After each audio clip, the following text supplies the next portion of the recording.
Yang disebut cahaya adalah partikel-partikel udara disorot oleh sesuatu yang disebut cahaya yang tidak kelihatan, terus di kornea matamu dia kelihatan sebagai sesuatu yang terang. Tapi itu bukan cahaya.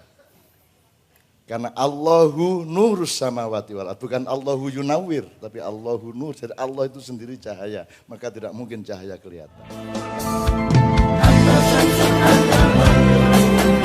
Anta nurun faqadu, anta isiru amali, anta mislahu sunnah, ya habibi ya Muhammad, ya arsal rafiqai, ya muayyad ya munajjah.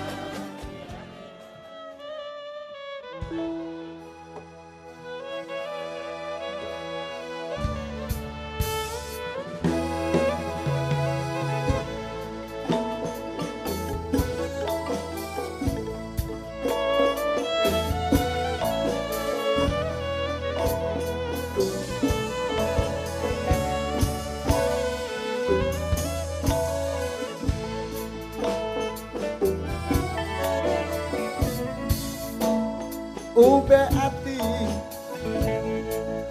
itu aduh lima pakaro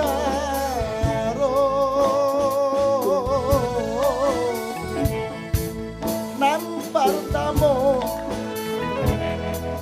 baca Quran do artinya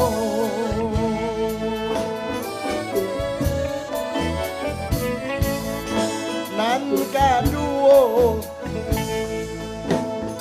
menjalankan salat malam,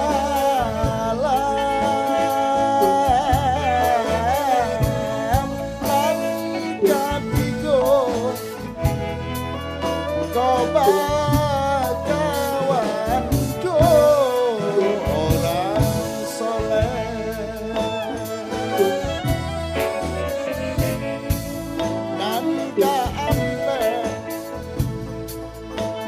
Lai kuai manahan lapar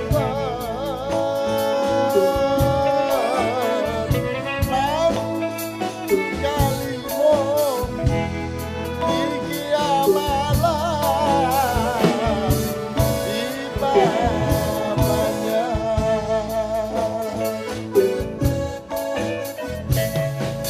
di antara limo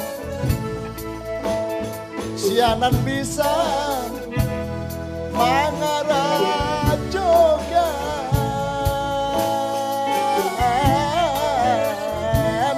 insya Allah Allahu Rabbi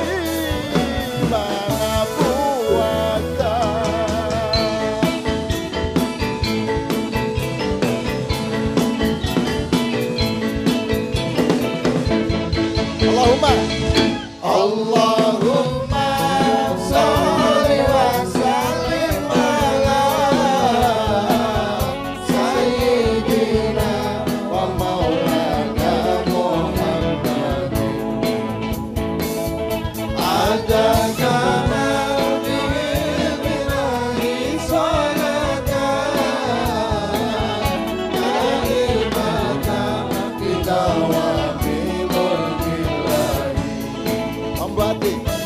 Tombo ati iku lima sawerane maca Quran angen-angen sabangane kaping pindho saleh dilakonono kaping telu wong saleh kaping papat kudu wonten ingkang duwe kaping lima dikirani ingkang suwe salah sawijine sapa bisa nglakoni insyaallah Gusti Allah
ilahilas tulil firdausi a'la wala aqwa ala naril jahimi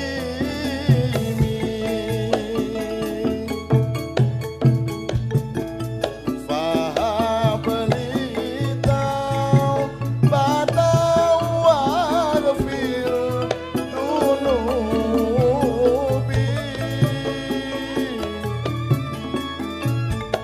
fa innaka ghafirun dzambil azim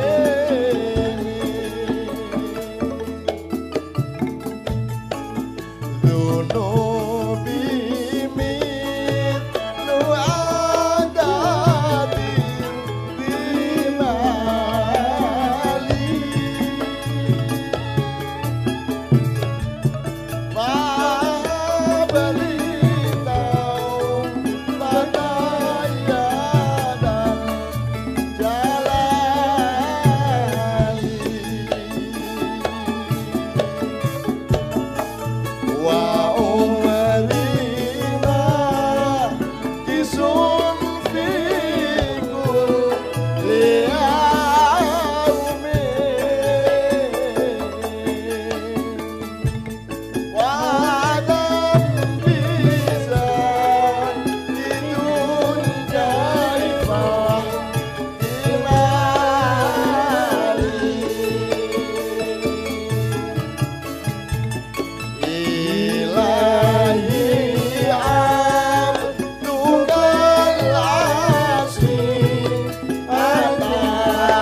faman narju siwaka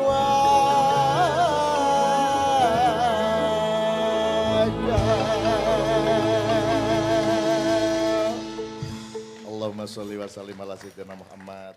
Oke, berikutnya Mas Ilaminto. Oh, kenapa Kiai Kanjeng enggak pakai gong? Pakai, Mas. Cuman berat bawanya. Ya, bende, jadi gong agak sedeng gitu, bende namanya. Pakai. Dan memang ada di markas, ada di gudang, ada, tapi enggak pernah dipakai karena berat, Mas. Ngawur ya kamu. Lu bayangkan kita ini keliling 6 kota, Mas. Suruh angkut-angkut gong, ngawur aja kan. Kita dari Jogja ke Jepara, Jepara ke Gresik tadi malam, sekarang ke Bangkalan. Nanti kita langsung ke Lumajang, dari Lumajang kita balik Kudus lagi, tiap malam. Terus kamu kon ngangkut gong ini, Anda itu ya sadis kok. Ya Allah, indah ya Mas ya. Aku belum pernah merasakan keindahan melebihi aku bergaul dan bercakap-cakap dengan orang Madura. Ya Allah. Ada orang Maracak, kenapa sih kok diskriminatif sama orang Madura? Kok selalu jadi rasan-rasan? Loh, siapa bilang? Yang ngasih saya cerita orang Madura sendiri. Jadi Pak Zawawi Imron itu selalu nambah cerita kalau ketemu saya. Tambahi lagi. Jadi orang Madura itu menikmati dirinya sendiri.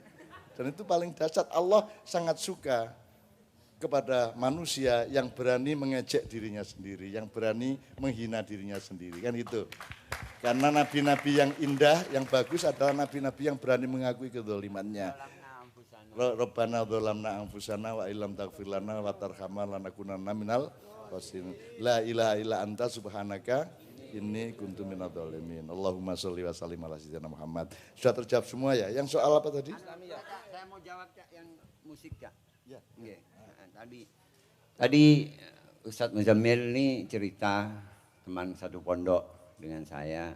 Iya benar, dan ketika saya mondok saya punya istri, itu benar. Dan sampai sekarang istri saya masih ada, alhamdulillah. Mudah-mudahan dunia akhirat, amin. Tapi ya juga saya harus balas sama Ustadz Muzammil. Yang ngawinkan pertama kali saya dengan Ustadz Muzammil itu ya saya. Dan langsung ngamalkan ya, mazhabul arba'ah, langsung mazhab Hanafi, bukan Syafi'i langsung. Ngawinin Pak Muzammil dulu? Iya. Yang mana? Yang pertama ya. Yang pertama. Yang pertama, itu mazhab Hanafi ya. Koma. Masih koma yang pertama. Kemudian Ustadz Muzammil tadi cerita almarhum Abi itu suka dengerin musik dangdut. Benar, sangat benar. Dan saya menemukan dalam kitab Al-Muhalla, itu kitab mazhab Hanafi. Ya saya belajar kitab Muhalla ini karena saya suruh ngawinkan Muzammil ini harus pakai mazhab Hanafi. Jadi saya mau telaah kitab Muhalla. Di situ dikatakan tentang ayat sajdah. Ketika ada burung atau benda gesekan apa berbunyi ayat sajdah, apakah wajib kita sujud sajdah ini? Bersujud. Imam Hanafi berpendapat itu tidak wajib. Tapi Imam Syafi'i berpendapat iya, bersajdah, bersujud. Nah, itu diaplikasikan ketika musik ini keluar dari benda mati, kaset, CD, televisi dan semacamnya, itu tidak berpengaruh kepada kita. Nah, itu kuncinya. Kecuali live langsung. Nah, itu yang mungkin bisa menjadi referensi tambahan di sejarah ilmu fikih, Cak. Oke, terima kasih, Cak. Pak Yai, ya tepuk tangan. Pak, menikahkan Pak Muzammil sambil ngursus enggak? Di kursus, di training gitu enggak? Sudah pintar duluan. Udah pintar duluan. Udah pengalaman sebelum nikah. Oh ya. Soalnya Pak Muzammil itu punya referensi. Ada seorang tokoh mengatakan kalau anakmu ingin jadi orang besar, presiden misalnya gitu ya, maka masukinnya dikit aja. Set. Gitu. Oke. Gitu, dipraktekkan. Tek. Es gubernur enggak apa-apa. Masukin lagi. Es bupati ya lumayan. Es lurah-lurah. Es gelandangan Ben.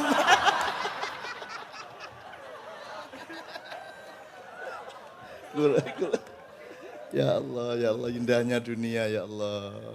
Ono lho wong dagel ngono iku. Oh, ada aja. Mosok untuk anaknya yang gede harus sapa lho sing ngarang iku. Ya Allah, tapi ya indah ya. Sing gorong kawin iki penasaran terus. Langsung, Dek, tak nikah tapi anaknya gelandangan enggak apa-apa ya. Masih ada yang soal apa lagi tadi? Islami ya, hati dan pikiran.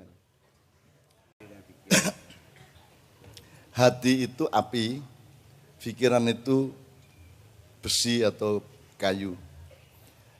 Api itu enggak ada batasnya. Jadi yang disebut iroda itu hati. Kemauan itu dari hati, pikiran enggak punya kemauan. Yang punya kemauan itu hati. Nah kemauan itu ada batasnya enggak? Kamu mau tak kasih uang 1 juta? Mau? Hatimu mau enggak? Mau? 1 miliar, 1 triliun, 10 triliun. Enggak pernah enggak mau, hati enggak ada batasnya. Kamu ngorek ini, ya set, kamu bakar ini, set, ya. Terus karpetnya terbakar. Itu terbakar, semua payon terbakar, rumah terbakar, tetangga terbakar, sak bangkalan terbakar, bisa enggak? Terus kapal di pelabuhan ikut terbakar, ke Surabaya, Surabaya ikut terbakar, seluruh pulau Jawa terbakar. Bisa enggak dari ini tok seluruh dunia terbakar? Karena api tidak ada ukurannya. Kalau beras ada ukurannya kilo, 2 kilo, ya. Kalau kayu ada ukurannya 1 meter, 2 meter, ya. Kalau suhu ada ukurannya, temperatur ada ukurannya. Tapi kalau api tidak ada ukurannya. Dia bahkan bukan benda. Api itu tidak ada, cahaya itu tidak ada. Yang disebut cahaya adalah partikel-partikel udara disorot oleh sesuatu yang disebut cahaya yang tidak kelihatan, terus di kornea matamu dia kelihatan sebagai sesuatu yang terang. Tapi itu bukan cahaya. Karena Allahu nurus samawati wal ardh, bukan Allahu yunawir, tapi Allahu nur. Jadi Allah itu sendiri cahaya, maka tidak mungkin cahaya kelihatan. Yang disebut kelihatan dan terang itu adalah pertemuan antara partikel-partikel yang ditimpa cahaya dengan sistem penglihatan kita. Tapi cahaya itu sendiri tidak kelihatan. Jadi api juga begitu. Api tidak ada batasnya. Nah, hatimu itu maunya apa saja. Pak Muzamil mau kawin 8? Mau. 16? Mau. 24? Mau. Kalau diturutin mau. Nah, Dek, hati itu kerjanya adalah berkemauan. Kemauan itu akan merusak manusia kalau tidak pada batas yang tepat. Betul enggak, Mas? Sekarang yang ngukur baju siapa? Hatimu atau pikiranmu? Hatimu segini, sekian meter, bajumu sekian meter, sekian sentimeter, itu yang ngatur pikiran. Jadi al-misbahu fi zujajah. Jadi hatimu itu ditemani oleh tabung kaca. Tabung kaca berarti kalau tabung kaca itu berarti kan ada regulasi, ada margin. Kalau dalam ekonomi ada margin, ada batas tertentu. Jadi gejolak hati itu dibatasi oleh pikiran. Kalau pikiranmu merasionalkan terus kemauanmu itu, maka lama-lama hatinya juga tidak terlatih hanya untuk berkemauan tanpa batas. Nah, karena engkau belum memanage pergaulan dan fungsi antara pikiran dengan hatimu, maka sekarang kamu bingung dengan gejolak dan kecamuk tadi itu. Nah, monggo, sekarang dilatih kemauan hati. Kalau maunya kan misalnya Anda datang ke prasmanan, maunya kan makan semua, gulai ini ya enak, sate ini ya enak, rawon ini ya enak. Semua mau, tapi kan pikirannya mikir, gulai saja, setengah piring saja, satenya 2 saja, itu pikiran. Nah, kerjakan akal pikiran, fungsi akal pikiran itu dengan tertib supaya hatimu terbatas. Nanti akan ada disiplin antara hati dengan pikiran. Kira-kira seperti itu. Kira-kira seperti itu. Kalau engkau tidak ini fungsinya 2 ini kan berbeda. Yang satu berkemauan, yang satu membatasi kemauan. Yang ini melampiaskan, yang ini mengendalikan. Hidup itu cuma 2. Mengendalikan atau melampiaskan. Aslinya manusia yang namanya nafsu itu melampiaskan. Outputnya adalah pelampiasan. Tapi kalau yang namanya iman, yang namanya syariat, yang namanya akal, ya'kilun, yatafakarun, itu adalah mengendalikan. Betul enggak? Nah, hidup itu adalah menaklukkan pertarungan antara pelampiasan dengan pengendalian. Nah, engkau khalifahnya, engkau yang mengatur batas-batasnya itu. Maka hati itu sudah diniati aja suruh bertapa dia. Jadi yang muncul nanti bukan keinginan tapi kebutuhan. Kan perutmu bilang sendiri bahwa kamu butuh makan, nggak perlu hati. Gitu, Mas? Kan perutmu yang ngasih tahu kamu lapar. Gitu kan? Jadi kalau bisa jangan menuruti keinginan, tapi penuhilah kebutuhan. Cukup. Nah, kalau kebutuhan itu pikiran yang lebih tahu daripada hati. Kalau hati maunya semua. Maka hati dikasih iman oleh Allah. Gitu loh. Andaikan pikirannya enggak pinter, enggak sekolah, enggak terdidik, hatinya kalau ditemani iman, dia akan membatasi dirinya dengan sendirinya. Dirasakan, sudah cukup ini. Sudah mulai mau kenyang, tak berhenti aja. Kata Rasulullah kan, makanlah ketika lapar dan berhentilah makan sebelum kenyang. Enggak pakai pikiran juga aslinya bisa. Asal kamu setia kepada imanmu. Karena iman juga akan memberitahukan secara rohania batas-batas itu kepada hatimu. Kira-kira gitu. Ini pelajaran tasawuf malam hari. Jangan tasawuf ya biasa, hidup tuh kayak gitu. Jangan dilampiaskan terus nanti kamu hancur. Kerakusan, keserakahan itu tidak ada aplikasinya. Enggak mungkin kamu rakus. Maka kamu jangan cari duit terlalu banyak hanya untuk karena kerakusan letaknya tidak di badanmu tapi di dalam khayalmu. Wah saya punya duit segini, wah saya punya deposit segini, wah saya punya mobil segini. Berarti kamu bisa enggak punya mobil 4 kamu nikmati semua? Enggak bisa toh. Kamu punya rumah kamarnya ada 25. Kamu nikmati enggak kamar 25? Enggak bisa. Wong kamu tuh menikmati kasur aja enggak bisa. Makanya saya tuh sangat jarang tidur di kasur. Saya tidur di kursi. Apa sebabnya? Long turu kok. Tidur kan enggak tahu bedanya kasur sama tikar. Ya aneh orang beli kasur itu. Kan kalau tidur enggak terasa. Kalau tidur kan enggak tahu kasur apa kursi kan enggak tahu. Wong tidur kok urusannya kok kasur. Itu orang gila. Ya enggak juga sih ya. Cuman ya kalau saya tuh mikirnya ekstrim gitu lah, iya, wong turu kok butuh kasur. Wong kalau tidur itu enggak ngerti bahwa itu kasur toh, enak toh Mas. Kalau Anda hidup kayak saya enak, hemat, tapi bojomu lesu. Oke gitu ya Mbak Islamia. Cukup ya. Ada pertanyaan lagi? Oke, enggak apa-apa. Enggak apa-apa Mas ya? Enggak apa-apa, oke. Tapi habis ini lagu satu dulu atau kita puncai? Atau lagu dulu baru pertanyaan? Saya mendapat request yang persis seperti yang saya pikirkan dan saya inginkan. Alhamdulillahirrahmanirrahim. Jadi ada Kiai Kanjeng itu diajarin sholawat oleh Pak Zabawi Imron. Kita menyebutnya sholawat Sumenep. Sumenep ya? Sholawat Madura, tapi dari Sumenep. Tapi saya tidak menyebutnya dari Tang Batang. Kan beliau kan di Batang-Batang toh, Tang Batang. Nah, yang menyanyikan Mbak Nia, karena yang diajari dulu Mbak Nia. Nadinya ini sholawat yang sangat halus. Ceritanya ada seorang ibu melahirkan anak di rumah sakit, tapi anaknya meninggal. Terus ibunya tidak kuat hatinya, setelah dia sembuh dia jalan di kota Sumenep itu sambil rengeng-rengeng. Lah rengeng-rengeng ini menjadi sholawat badar versi Sumenep itu. Terus kita sambung dengan bahwa orang Indonesia itu memiliki fadilah yang luar biasa dari Allah. Sehingga kita itu jangan menjadi ekornya dunia. Karena kita sesungguhnya adalah kepalanya dunia. Karena kita memiliki semuanya, sementara semua yang ada di dunia ada pada kita, tapi banyak yang ada pada kita tidak ada pada dunia. Jadi mudah-mudahan nanti Anda akan mendapatkan pemimpin di Indonesia yang memahami siapa bangsa Indonesia, yang mengerti apa fadilah Allah untuk rakyat kita, sehingga mereka sanggup memimpin Indonesia untuk unjuk gigi sedikit kepada bangsa Barat, bangsa Arab dan lain-lain, bahwa kita bukan bangsa yang bisa diremehkan dan digiring-giring sesuai dengan kemauan globalisasi sekarang ini. Mbak Nia disambung lagi dengan Mas Doni. Karena sholawat Madura ini kita gabungkan dengan satu lagu dari seorang artis Irlandia yang belum 3 bulan yang lalu masuk Islam, yaitu Sinead O'Connor. Bukan Conor McGregor, tapi Sinead O'Connor. Ya, masuk Islam. Gitu.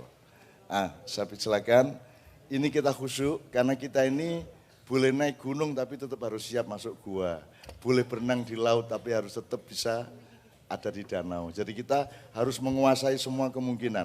Radikal kadang-kadang, pas kudu radikal, ya toh. Kadang-kadang harus lembut, karena pas harus lembut. Jadi manusia itu dari 3 macam, kata Rasulullah.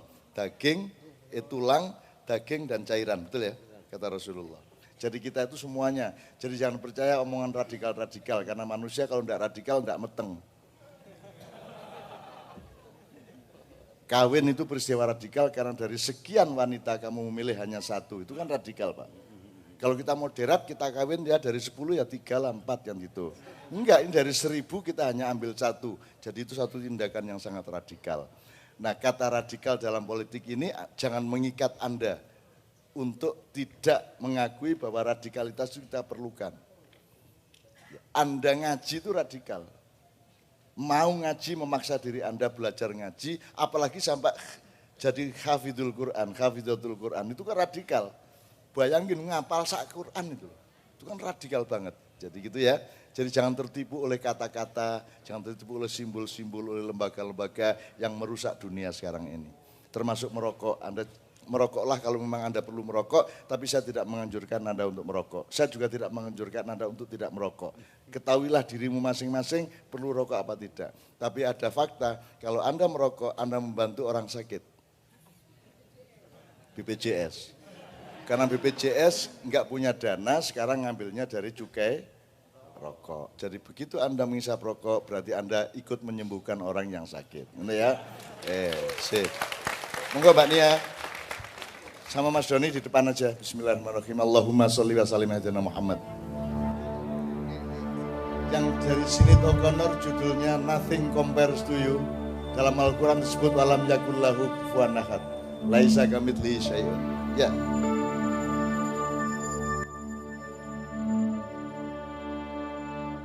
Referennya yang Madura aja Mbak Nadia.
It's been 7 hours and 15 days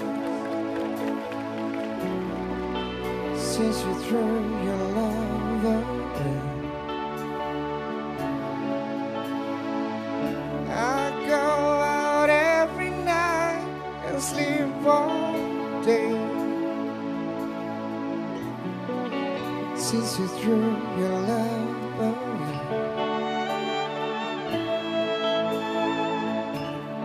Since you've been gone, I can do whatever I want. I can see whoever I choose.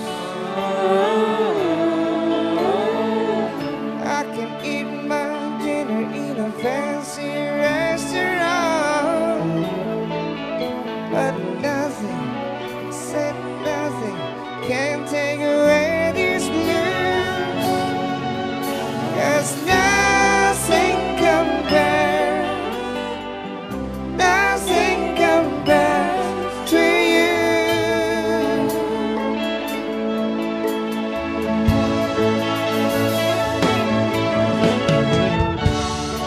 It's been so lonely without you here, like a bird without a song. Nothing can stop these lonely tears from falling. Tell me, baby, where did I go wrong? I could put my arms around every girl I see, but it all reminds me of you.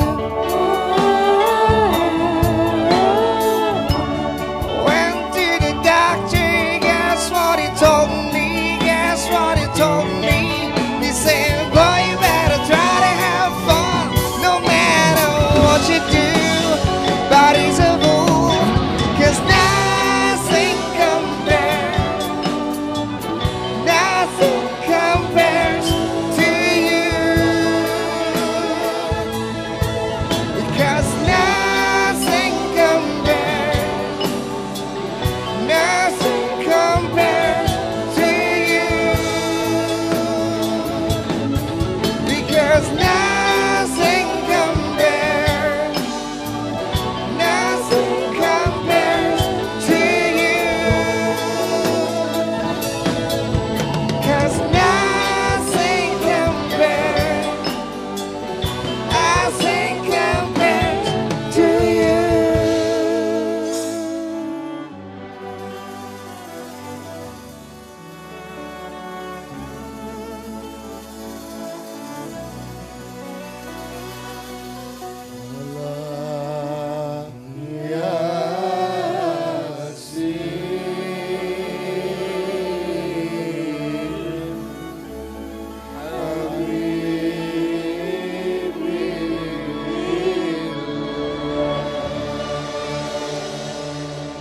Sallu ala Nabi Muhammad.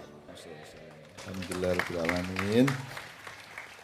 Sebelum kita puncai, barangkali, masih ada pertanyaan? Oke, enggak apa-apa ya, silakan. Enggak apa-apa ya Mas? Saya mohon izin kepada rakyatku sekalian. Tafadhol.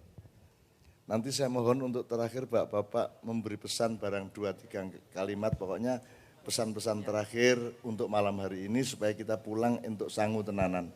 Saya mohon dengan sangat. Tafadhol, masih ada pertanyaan. Assalamualaikum warahmatullahi wabarakatuh. Nama saya Mary Kusbiantoro. Saya lahir di Pamekasan dan besar di Bangkalan. Orang tua saya kedua-duanya asli Madura. Jadi saya benar-benar Madura di sini, Mbah. Karena saya benar-benar Madura, jadi saya di sini pernah baca sejarah tentang Madura, walaupun itu sedikit.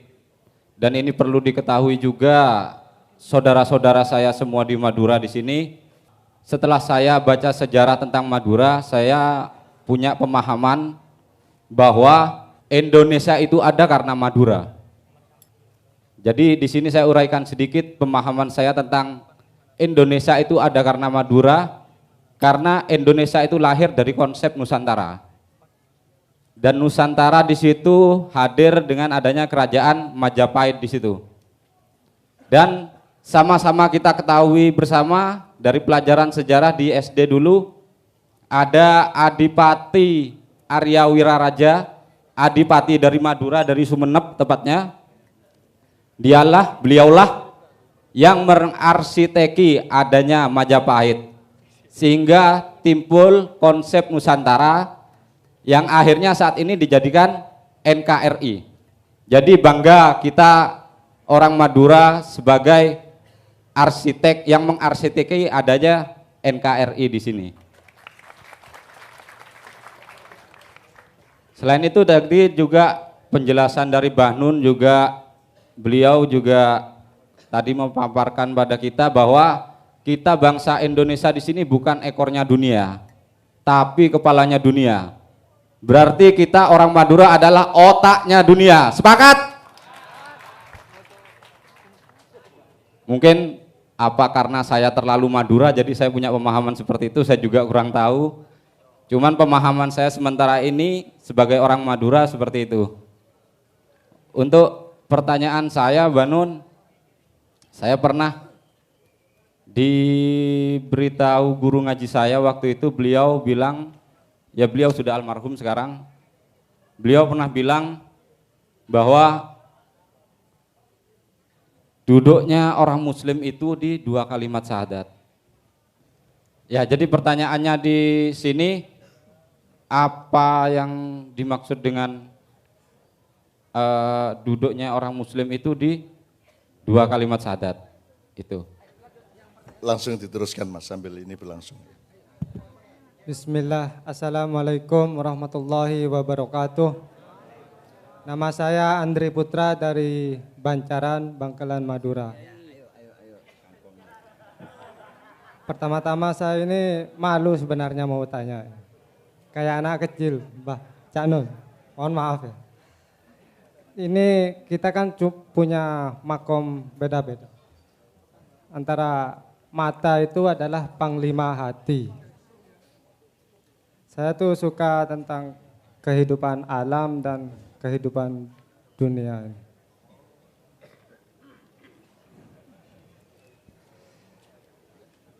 Saya tuh sangat terharu sekali dengan sholawatnya Mbah Nun, Cak Nun. Membuat hati saya tuh luluh. Menangis karena mendengar sholawat tentang Rasulullah Sallallahu Alaihi Wasallam. Kami hadir di sini adalah kehendak Allah Subhanahu Wa Taala, dan Cak Nun hadir di sini saya bersyukur kepada Allah Subhanahu Wa Taala. Saya mau nanya ini, kadang orang ini berkata ke Cak Nun, dipanggil Cak Nun, kadang Mbah Nun. Padahal Cak Nun itu bukan orang Madura. Kenapa kok dipanggil Cak Nun? Sedangkan kita ini orang Madura, kalau merantau ada orang Bandung atau Jakarta bilang, sampean ini dari mana Mas? Saya dari Madura. Oh iya. Cak, mau keluar kemana Cak? Dipanggil Cak. Itu julukannya orang Madura, Cak. Padahal ini Cak Nun. Bukan orang Madura, tapi saya senang sekali kehadirannya Cak Nun di sini. Saya sangat bersyukur sekali kepada Allah Subhanahu Wa Taala. Kenapa kok dibilang seperti itu, Cak? Ya, terima kasih. Mohon maaf lahir dan batin. Oke, Assalamualaikum warahmatullahi wabarakatuh. Bismillahirrahmanirrahim. Alhamdulillah pada malam hari ini saya sudah punya dendam lah. Oh ya, nama saya Rosi dari Sampang. Jadi ada yang saya tanyakan di sini. Akhir-akhir ini kebetulan saya sudah beristri dan hamil 8 bulan. Mohon doanya Cak, semoga lahir normal, lancar, soleh-solehah. Dan nanti anak saya bisa bergabung dan berkumpul di Ma'iyah masa depan. Gitu. Jadi akhir-akhir ini untuk ibu-ibu yang sedang hamil ataupun suami yang punya istri yang sedang hamil itu sekarang dikhawatirkan dengan imunisasi. Bahkan makin kesini itu kalau dulu itu yang diimunisasi hanya anaknya, balita. Tapi sekarang makin ke sini ibu hamilnya yang diimunisasi. Nah, saya mohon pandangan dari jenengan nanti agar saya yakin. Kemarin di umur 8 bulan, saya dipaksa untuk diimunisasi rubella, tetanus dan lain-lain. Namun sampai saat ini saya tolak untuk tidak diimunisasi. Nah, mohon saran dan pandangan agar saya tambah yakin untuk tidak imunisasi sampai lahir dan bahkan sampai dewasa nantinya. Terima kasih. Assalamualaikum warahmatullahi wabarakatuh. Oke, bismillahirrahmanirrahim. Saya tolong diingatkan, saya jawab yang terakhir dulu karena masih fresh. Mas, nanti tolong cari Mas Rahmat, kalau belum pulang, atau Mas Ale, minta nomor teleponnya salah satu aktivis Ma'iyah yang menjadi kepala rumah sakit di Tulungagung, rumah sakit terbaik seluruh dunia, orang Ma'iyah. Itu standby setiap saat. Jadi kalau Anda itu zona merah, penyakitnya harus ditangani dalam waktu secepatnya, maka ambulan dalam waktu 2 menit sudah menjemput Anda. Nanti kalau zona kuning 1-2 jam, kalau zona hijau boleh 1-2 hari. Karena tergantung tingkat urgensi pengobatannya dan seterusnya. Saya kira untuk urusan itu saya tidak boleh sok tahu mengenai imunisasi karena memang ada kontroversi dan perdebatan di antara para dokter. Tapi saya mencoba meyakini dan merekomendasikan kepada Anda untuk langsung kontak dengan Dr. Supriyanto, Kepala Rumah Sakit ISKA di Tulungagung yang menjadi percontohan dunia dan dia rumah sakit terbaik betul untuk segala macam gitu. Nah, jadi nanti tolong ke Pak Trianto, aku sok tahu lah kalau saya ngomong itu kan gitu kan. Jadi saya tidak punya ekspertasi di bidang itu. Gitu. Nek saya kan model tabrak-tabrak. Ngombe banyu bismillah Gusti Allah kuwasa tak peksa. Itu nek saya. Makanya saya enggak ngantuk, saya enggak sakit, alhamdulillah, tapi saya enggak sehat. Karena sehat itu adalah milik Allah. Kalau saya sekarang tidak sakit karena Allah belum memperkenankan saya sakit. Kalau suatu hari Allah nyuruh saya sakit. Jadi bukan milik saya. Sakit, sehat, hidup, mati bukan milik saya. Itu aja gitu. Kalau Anda yakin, Anda tetap harus dengan membaca firman-firman Allah untuk keyakinan Anda itu. Itu untuk teman yang istrinya hamil 8 bulan. Saya doakan mudah-mudahan mudah segala sesuatunya dan Allah menjaga kesehatan anak Anda maupun ibunya. Amin ya rabbal alamin. Kemudian apa tadi, Mas? Yang kedua, ya. Kok dipanggil Cak? Dipanggil Cak itu tadi. Setahu saya Cak itu panggilan agak luas di Jawa Timur, ya. Kalau enggak dari Jombang Barat sampai Banyuwangi. Tapi kalau kalau sudah ke baratnya Jombang, Kertosono, Nganjuk, Madiun sudah Mas. Kalau Tapal Kuda semua Cak. Nah, Madura juga Cak. Saya tidak tahu sejarahnya kapan kata Cak itu asal usulnya dari mana juga enggak tahu. Dan saya juga di desa saya enggak dipanggil Cak Jo, kalau di desa saya namanya Go. Sesama angon wedhus, angon kebo, celukane Go. Bukan Gus, Go. GUK. Jadi saya di desa dipanggil Go. Bahwa ada yang manggil saya Cak salah dewe, wong aku Go kok gitu. Kan saya enggak bisa menolak juga gitu loh. Dan juga bapak-bapak lah Mas, sampean celuk opo ya sak karepmu ndak masalah. Yang penting hatimu tresno karo aku kan gitu. Nah, berikutnya Mas Islami. Yang pertama tadi, apa yang dimaksud duduknya orang muslim di 2 kalimat syahadat? Itu kan pemaknaan namanya Mas. Hidup itu ada 3 Mas, fakta, makna, dan nyata atau kenyataan. Itu ya Mas ya. Nah, misalnya Anda baca Bismillahirrahmanirrahim, faktanya adalah ba, sin, mim, dan seterusnya. Tapi kan tidak berbunyi kalau hanya fakta, maka harus ada makna. Nah, pemaknaan ini bisa bermacam-macam. Syahadat bisa dimaknai 2 kaki juga bisa. Dan itu tidak baku Mas. Karena Al-Quran itu faktanya, tapi pemaknaannya ada pada setiap manusia. Dan kalau ada 1000 orang manusia, 1000 orang, pemaknaannya juga bisa 1000. berdiri dan bekerja juga syahadat. Jadi pemanaan itu terserah aja, yang penting berguna dan bermanfaat, membuat Anda menjadi lebih baik. Itu yang namanya agama. Pemanaannya boleh macam, makanya ada banyak mazhab karena pemanaannya berbeda-beda. Nah, Anda tidak usah bingung, Anda pilih saja salah satu, gitu loh. Nah, kalau syahadat itu 2 kaki atau 2 tangan, ya sudah dipakai aja, nggak usah dicari secara ilmiah, gitu loh. Itu namanya tadabbur. Kalau tafsir itu harus expert, harus ilmiah, harus tahu asbabun nuzul, menguasai bahasa Arab, dan semua metodologi yang dipersyaratkan secara akademis. Kalau manusia biasa kayak saya sama Anda ini, kalau mau tafsir kan kita mesti kuliah kayak Pak Muzamil, kayak Yai Imam kan gitu kan. Nah, awakmu lah gak tahu agak. Sama saya kan tidak pernah kuliah, tidak pernah nyantri yang benar. Ya isone tadabbur. Tadabbur itu artinya sing penting outputnya apa. Kamu ngertinya Al-Fatihah tok enggak apa-apa. Ya. Meskipun yojok terus keset ya. Asal outputnya adalah Anda menjadi orang yang lebih bermanfaat, lebih baik, sudah cukup. Bahkan ndelok Quran tok halo-halo assalamualaikum ke Quran assalamualaikum gitu. Asal itu membuat hidupmu lebih baik, itu namanya tadabbur. Tadabbur itu dari kata dubur. Jadi motor yang baik adalah yang kenal potnya tidak ngesos. Betul enggak, Mas? Jadi tadabbur itu artinya hasilnya dalam hidupmu bagaimana. Banyak orang hafal Quran belum tentu hasilnya kehidupan yang baik. Banyak orang ahli tafsir belum tentu hidupnya baik, belum tentu akhlaknya baik. Jadi yang nomor 1 dalam Islam adalah akhlak yang baik. Karena Rasulullah tugasnya adalah innama bu'itsu liutammima makarimal akhlak. Jadi yang penting outputnya. Nah, cara berpikirnya gini, Mas. Anda sholat itu masih input, masih potensi, belum aktualisasi. Aktualisasinya adalah kalau dengan engkau sholat, hidupmu lebih baik, lebih bermanfaat. Itu baru sarjana, itu belum hasil.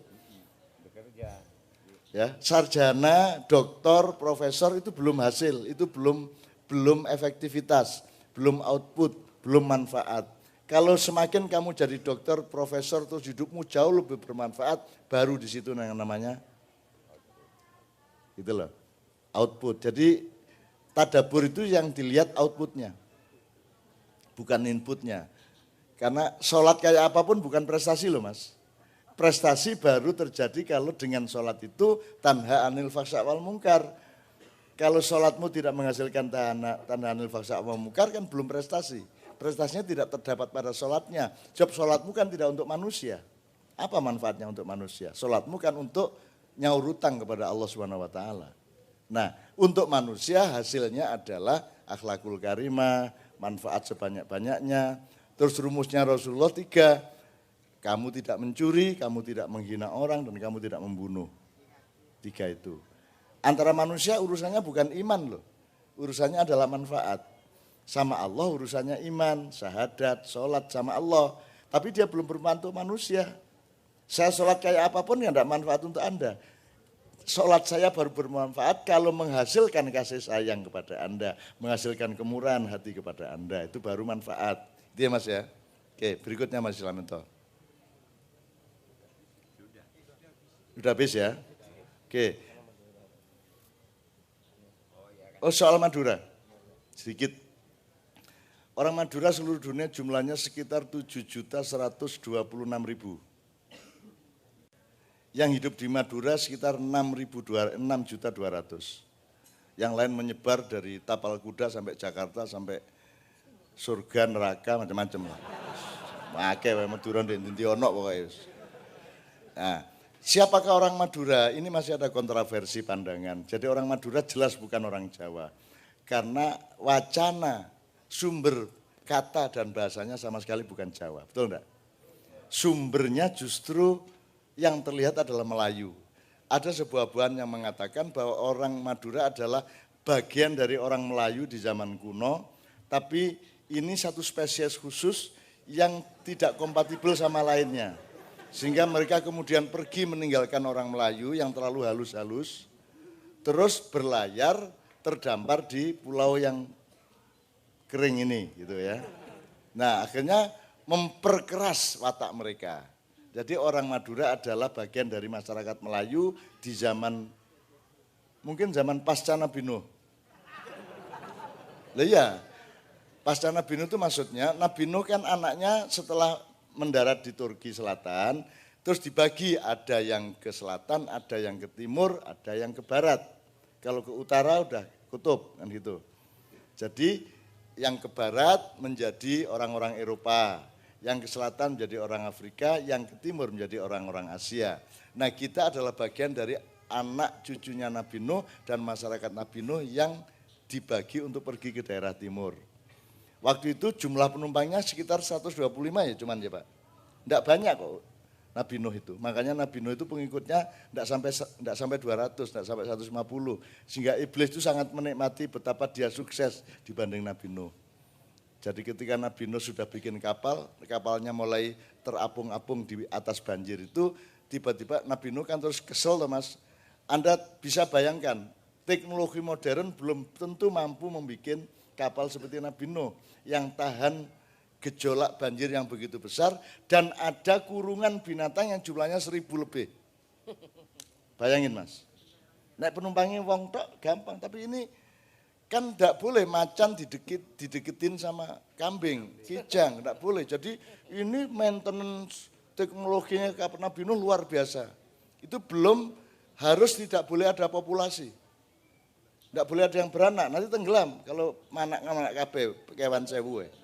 Akhirnya ada kebijaksanaan semua alat kelaminnya binatang disimpan di gudang.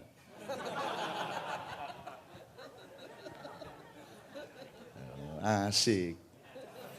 Begitu mendarat di Turki baru dibuka gudangnya tapi lupa bahwa binatang ini ada yang larinya cepat, ada yang larinya lambat. Sehingga yang tercepatlah yang dapat kelamin terbesar, namanya kuda.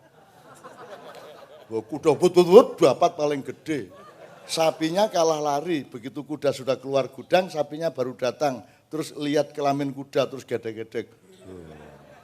Nah makanya sapi itu kan selalu gini-gini kalau jalan. Itu karena kagum kepada betapa besarnya kelamin kuda. Seneng aku ngarang-ngarang ini. Lah gitu kan dinikmati loh Mas, Anda enggak usah kata siapa ya enggak apa-apa, cuma bayang-bayangin kok ya. Berkhayal, berkelakar kan indah gitu loh. Wong enggak harus dibuktikan toh Mas. Ya enggak harus wong gitu aja kok pakai penelitian metodologinya apa tae arek-arek lah dinikmati ae lah.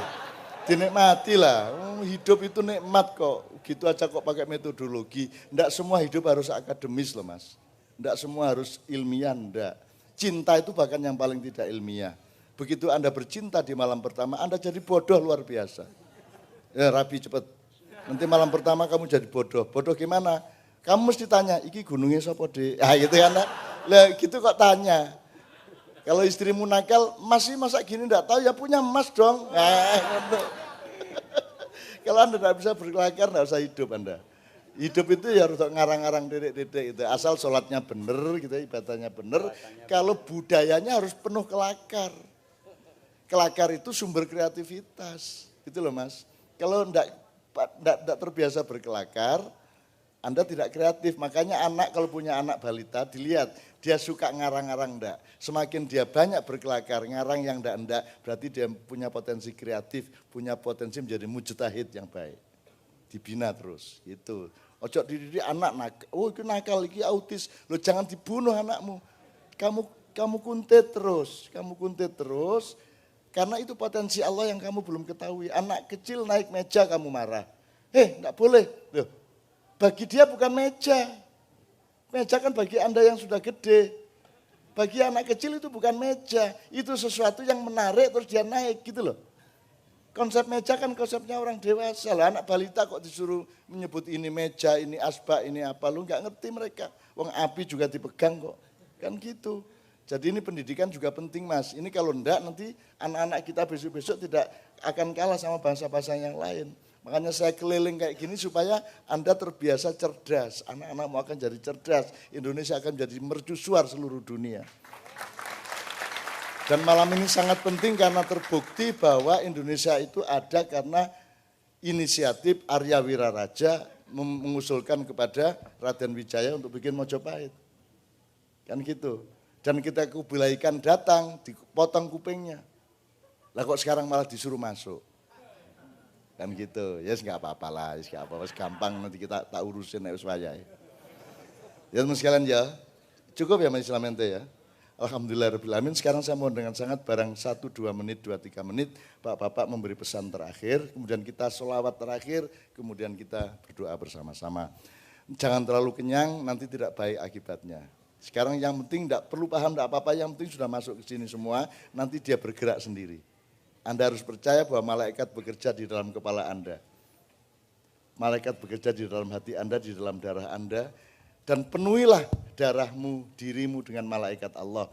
Jangan sampai ada lubang di mana setan akan masuk, iblis akan masuk. Ini ya Rek ya. Ini tenanan ini.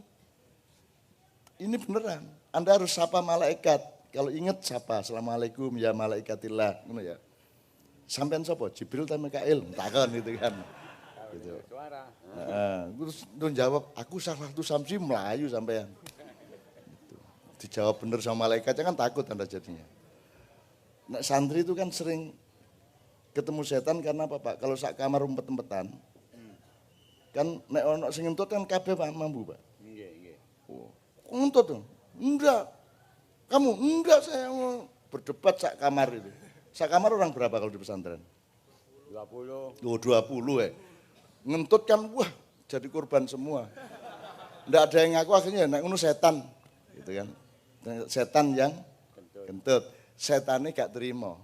Tangannya metu teko tembok. Enggak kok. Melayu kabeh. Aku seneng aku berkelakar rek terus beneran itu ya. Kalau Anda tidak bisa berkelakar terus ngapain hidup itu? Berkelakar dong. Khayal itu indah, enggak pakai biaya. Ya toh, enggak bisa berkhayal, asal jangan kemana-mana berkhayal ya. Enggak, khayal pada tempatnya dan bermanfaat gitu loh ya. Al-aklul khoyal tadi itu. Al-aklul khoyali, jadi bukan khayal tapi khoyal. Ya, kayak lagunya Mbak Nia ya, khoyal apa itu. Tuh, oke. Siapa yang pertama saya mohon dengan sangat 1-2 pesan. Mandan Munjir.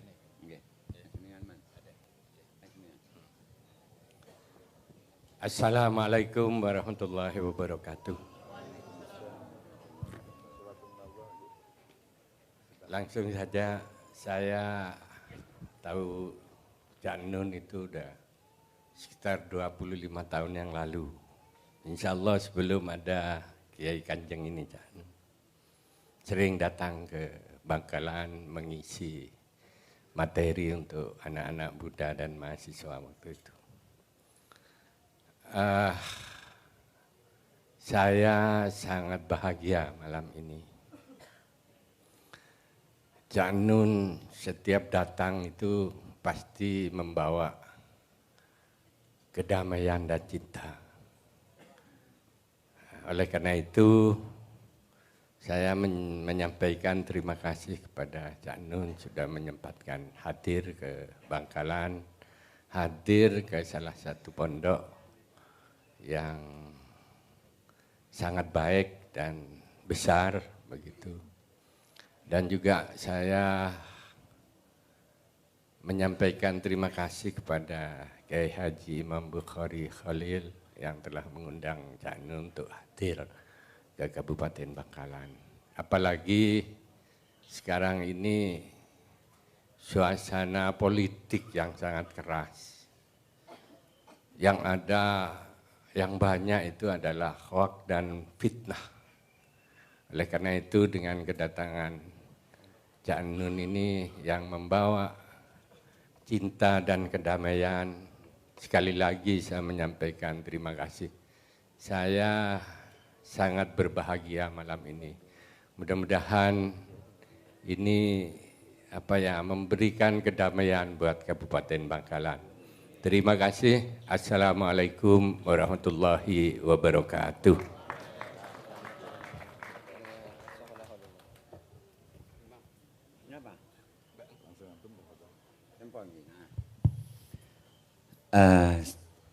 Menyambung apa yang disampaikan oleh Ki Mundir. Jadi malam ini adalah momentum bagi kita semua. Mudah-mudahan ini bisa membuka wawasan masyarakat Bangkalan, masyarakat Madura sehingga kita semua bisa mengenal potensi diri kita, dan Cak Nun menjadi perantara untuk bagaimana bisa kita berpikir muhasabah. Man arafa nafsah arafa rabbah.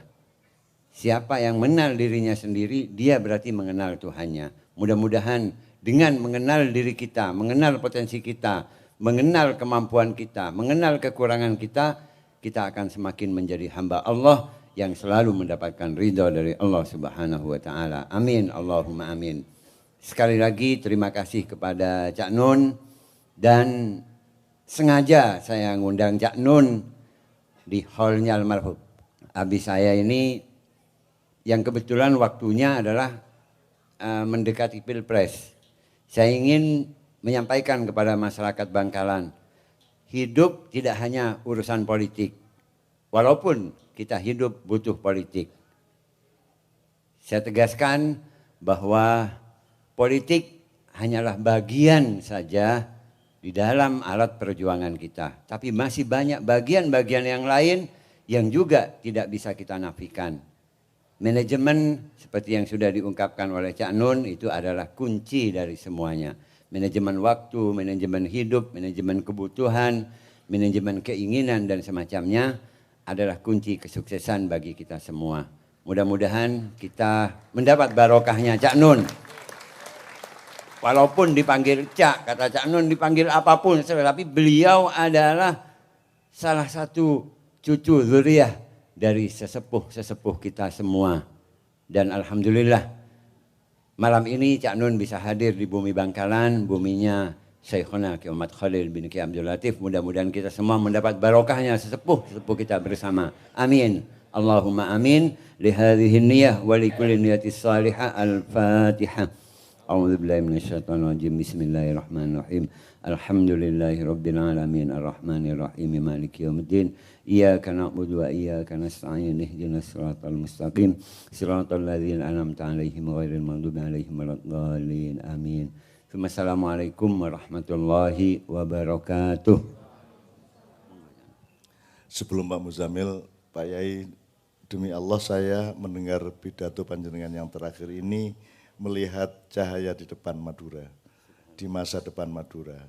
Kalau kepemimpinannya seperti ini, maka gerbang masa depan akan terbuka dengan sangat baik. Jangan khawatir. Jadi sudah ada Kiai Sapu Jagat lagi sekarang. Amin ya rabbal alamin. Nanti kami akan bicara-bicara di depan. Saya mencita-citakan orang Madura menunjukkan dirinya tidak untuk anania, tidak untuk riya, tidak untuk kabur, tapi untuk menolong Indonesia, menolong umat Islam, menjadi pemimpin yang memiliki sesuatu yang bangsa lain tidak memilikinya. Amin ya rabbal alamin. Pak Muzamil silakan. Baik, terima kasih. Jadi tadi waktu kami ziarah ke Syekhuna Khalil Bangkalan, beliau nitip pesan, apakah cukup seperti ini yang dikarepkan warga Bangkalan, ataukah ingin lebih? Itu pesan beliau.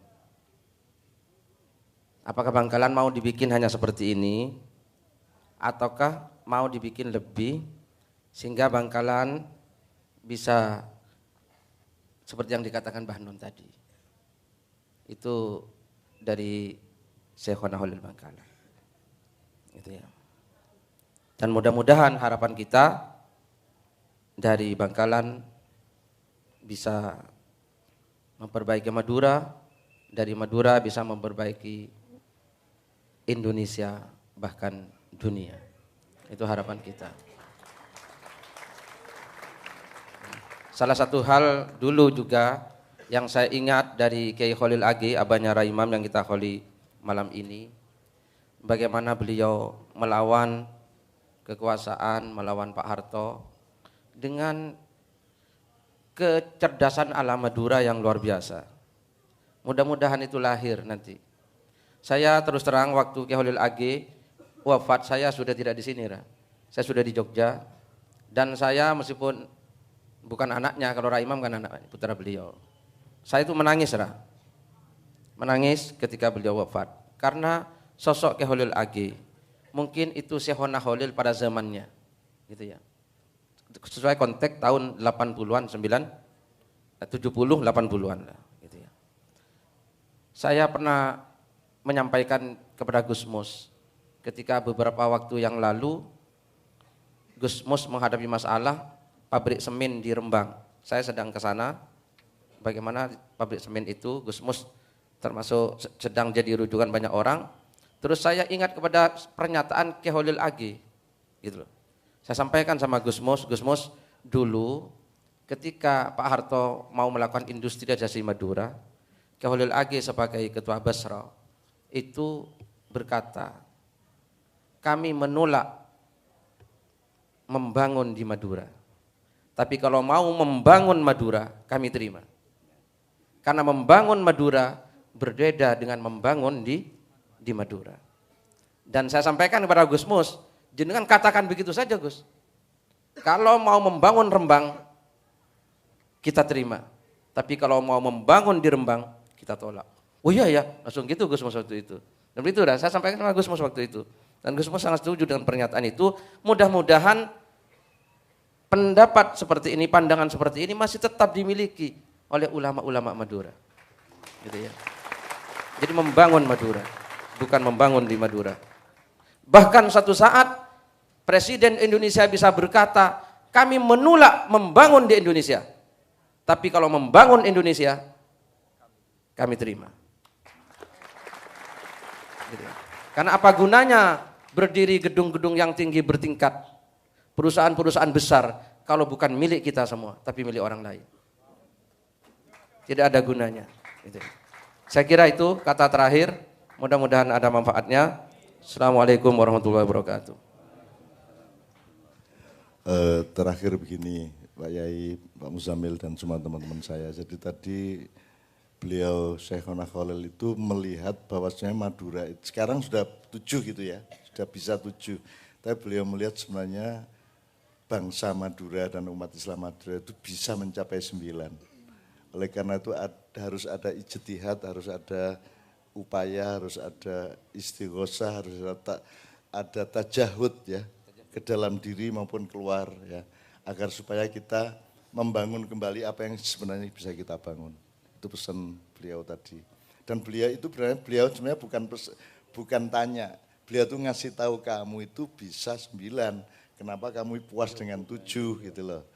Dan sejak awal tadi saya bilang Pak Muzamil, saya ini masuk Madura, sudah lama tidak kesini, saya tidak berani berinisiatif mau omong apa nanti.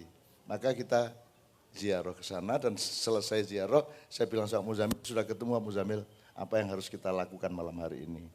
Nah sekarang ini, waktu awal acara tadi saya bilang Pak Muzamil, ini insya Allah fi barokatillah, fi ridhollah. Udah nanti acara akan berjalan sangat lancar, hatinya tembus semua.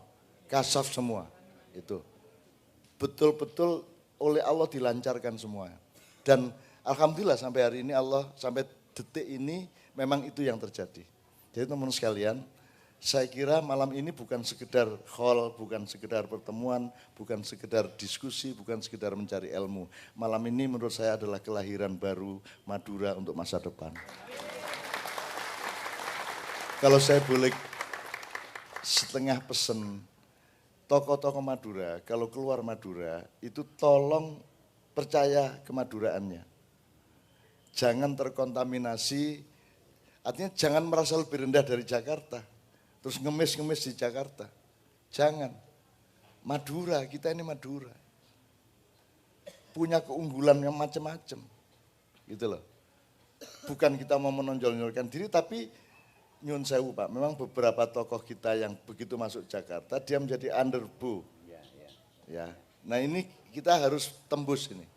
Jangan, Anda enggak usah hebat-hebat juga, tapi Anda harus pinter, pertama bil hikmah, kedua mauidhah hasanah, ketiga jadilhum billati hiya ahsan.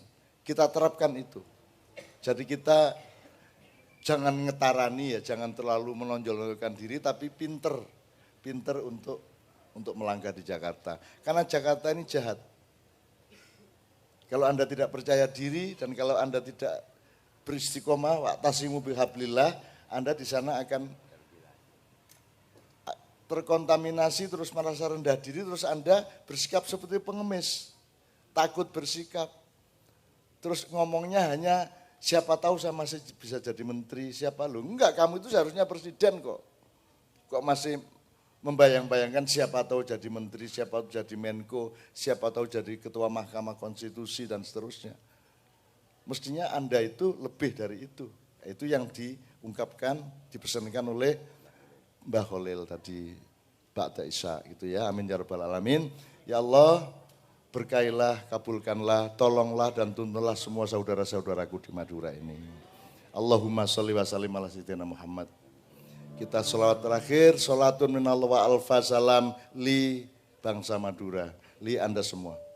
Allahumma sholli wa sallim ala sayyidina wa maulana wa habibina wa syafi'ina Muhammad. A'udzu billahi minasy syaithanir rajim. Laqad ja'akum rasulun min anfusikum azizun alaihi ma'anittum harisun alaikum bil mu'minina raufur rahim. Fa in tawallaw faqul hasbiyallahu la ilaha illa huwa alaihi tawakkaltu wa huwa rabbul arsyil azim.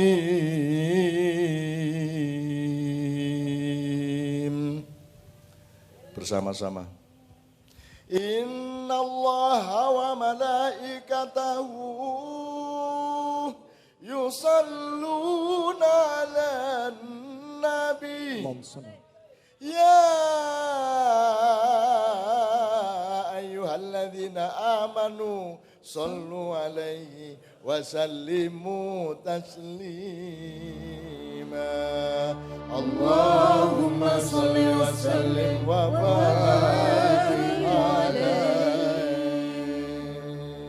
Ya ayyuhar rajuna minhu syafa'atan sallu alaihi wa sallimu taslima.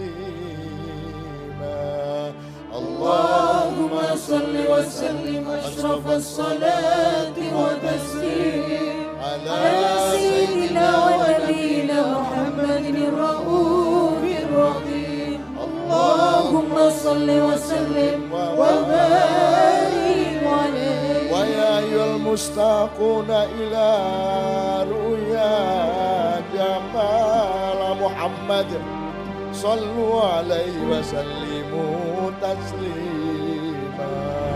اللهم صل وسلم أشرف الصلاة والتسليم على سيدنا ونبينا محمد الرؤوف الرحيم. اللهم صل وسلم وبارك عليه. ويا من يخطب وصاله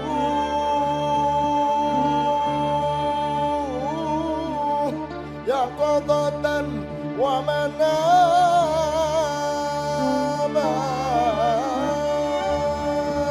صلوا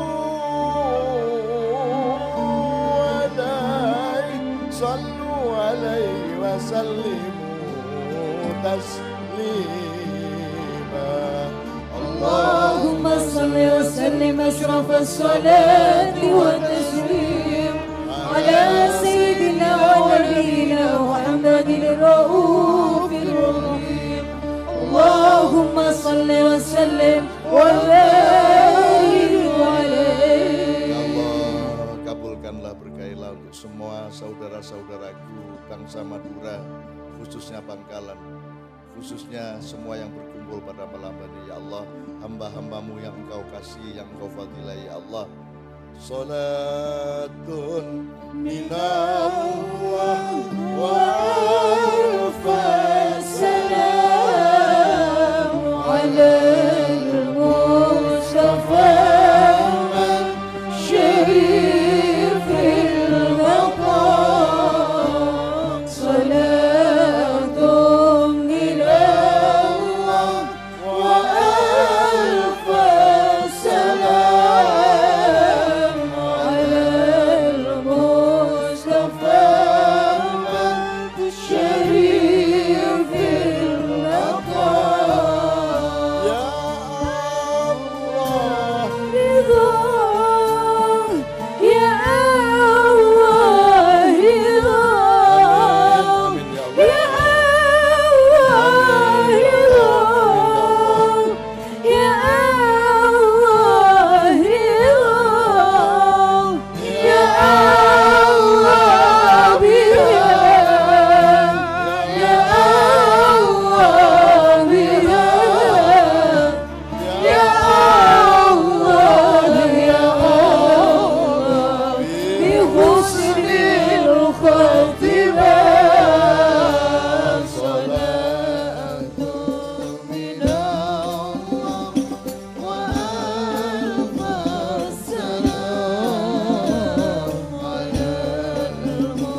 anta yakun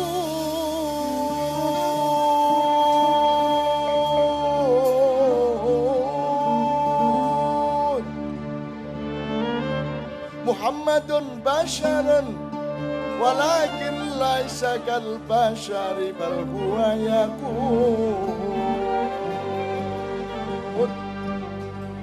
Engkau adalah mutiara kehidupan kami semua ya Rasulullah.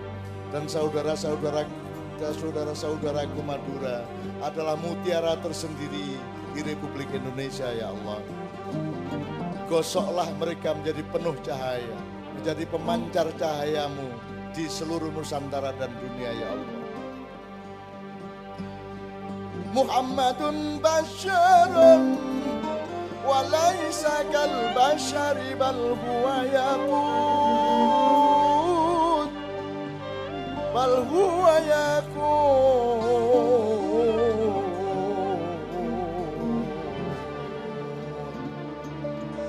Sidna Nabi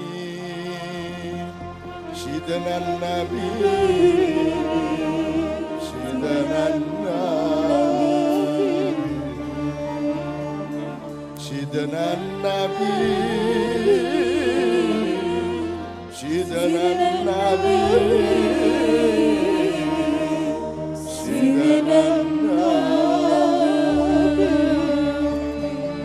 Sidna Nabi Sidna Nabi Sidna Nabi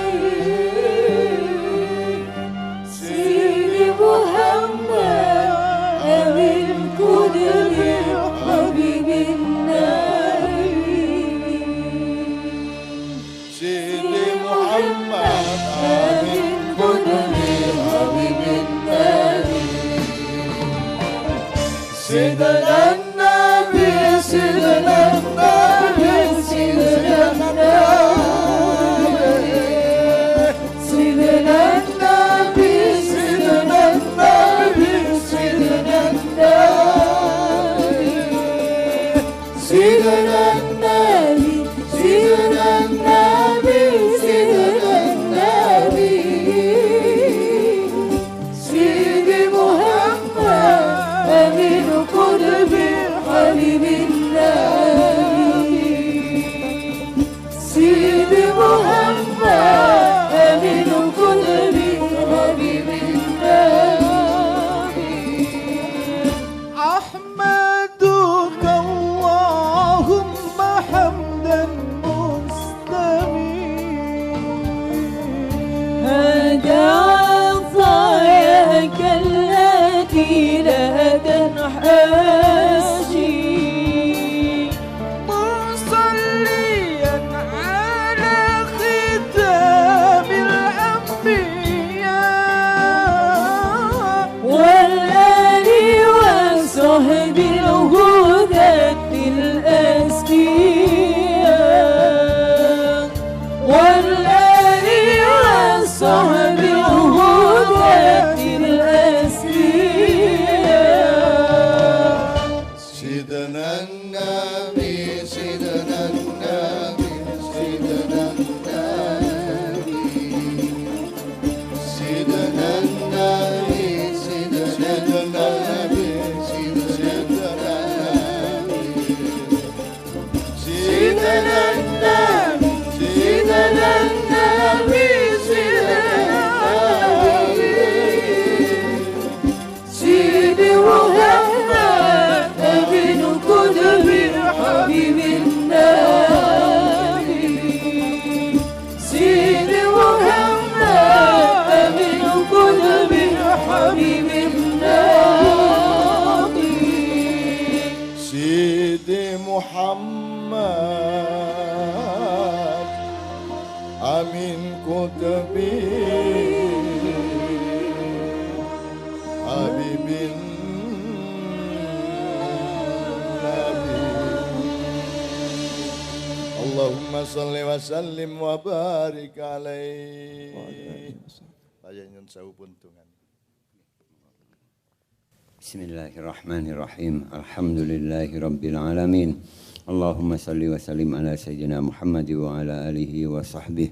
Ya Allah ya farijal ham, يا كاشف الغم فرج همومنا واكشف همومنا يا رب يا من لعبده يغفر ويرحم اغفر لنا ذنوبنا فإنه لا يغفر الذنوب إلا أنت وارحمنا وارحم أمة سيدنا محمد رحمة عامة اللهم نور قلوبنا بالإيمان والإسلام واهدنا وفقنا إلى الحق وإلى طريق المستقيم ربنا أحسن عاقبتنا في الأمور كلها وأجرنا من خزي الدنيا وعذاب الآخرة ربنا آتنا في الدنيا حسنة وفي الآخرة حسنة وقنا عذاب النار وصلى الله على سيدنا محمد وعلى آله وصحبه وسلم بفضل سبحان ربك رب العزة عما يصفون وسلام على المرسلين والحمد لله رب العالمين تقبل منا واستجب لنا دعانا ببركات وكرامة وسر الفاتحة أعوذ بالله من الشيطان الرجيم بسم الله الرحمن الرحيم الحمد لله رب العالمين الرحمن الرحيم مالك يوم الدين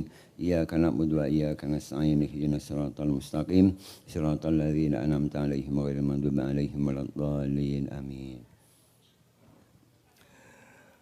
A'udzu billahi minasyaitonir rajim. Qul in dhalaltu fa innama adillu ala nafsi fa in ihtadaitu fa bima yuha ya Rabbi. Saya mohon maaf Pak Yai semuanya para hadirin untuk semua yang saya salah-salah, keliru-keliru, kurang tepat dan lain sebagainya. Semua itu dari saya dan saya minta maaf, termasuk juga Kiai Kanjeng minta maaf. Kalau ada yang manfaat, ada yang baik, ada yang benar dan ada yang merupakan energi batin bagi Anda semua untuk lebih menjadi maju dan baik dan bermanfaat, maka bersyukurlah kepada Allah karena asal usulnya adalah dari Allah Subhanahu wa taala. Salamannya dalam hati. Bismillah ya. Enggak apa ya, kelas ya. Karena kita sudah lebih dari cinta dari tadi itu. Amin ya rabbal alamin. Doakan Allah mentakdirkan kami semua untuk boleh bermesraan lagi, entah di mana tapi akan segera oleh Allah ditentukan. Amin ya rabbal alamin. Assalamualaikum warahmatullahi wabarakatuh.